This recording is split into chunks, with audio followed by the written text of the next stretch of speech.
was why does the amplitude variation in a modulation scheme matter?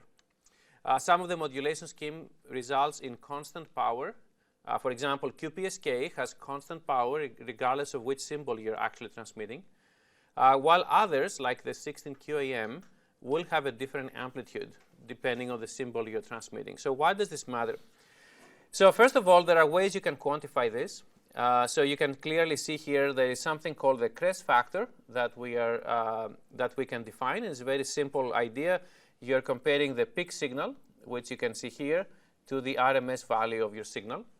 So some people will quantify this variation with a crest factor. Others, and you have a homework on that, will actually quantify this with a peak to average power ratio, which is essentially the peak power you're transmitting versus the average power you're transmitting.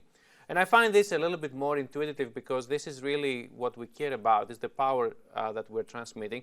But if you do the little math here, you will find out that this is nothing else but the crest factor square. So nevertheless, this is where the math ends, and this is where I think our discussion begins, is why does it matter to think about that? So in order to really realize that we really have to think about a transmitter in a most simple way. So the transmitter usually at the end of its transmitter chain will include a power amplifier, and this power amplifier will feed the signal to an antenna, and this antenna will basically emit the wave that's supposed to go into space. So the key feature here is that this power amplifier will basically get at its input something in the order of milliwatts and will have to transmit something in the order of watts. So there's significant amplification that is required, and for that reason this power amplifier actually consumes quite a bit of power. In fact, this is the most power hungry element in a transmitter chain. So it's not uncommon to design systems where your power amplifier at the end will consume 80 to even 90% of your total power for your RF transmitter, because this guy has to spend a lot of power to actually transmit watts. Now, where does it gain this power is clearly from the DC. And so essentially what I mentioned also last time, the power amplifier takes DC power and transfers it into RF. But it does this as a cost. And that cost is what we call efficiency. So the efficiency is not 100%. When you take DC and transfer it to RF, you're going to pay a penalty. And not only is it not 100%, but it actually depends on how much power you're transmitting.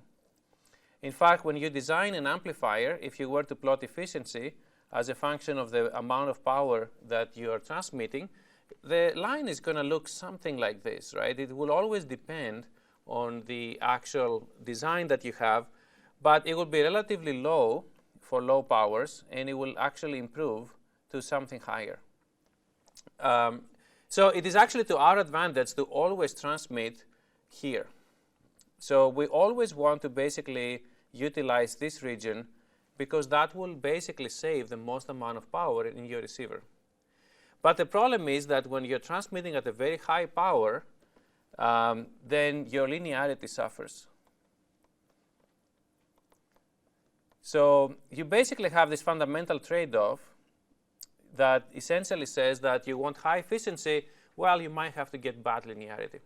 So bad linearity means that you're altering your spectrum, right? You're starting with one frequency here, and you end up with basically a mess at the end, right? So not only there are actually regulations that will tell you that you can't pollute the spectrum by having too many unwanted harmonics, but you also make the signal to be very different than what you intended to be, which basically makes the decoder's job very, very hard. So the worst thing you can do is basically choose a waveform that actually suffers the worst from bad linearity, and these are actually the waveforms that don't have constant envelope. And so as much as possible, we try to pick waveforms that have constant envelope. Of course, sometimes that's not possible, but if you have the chance to design a system with a constant envelope scheme, then that means that you make that choice early on, you make the PA designer's job far, far easier.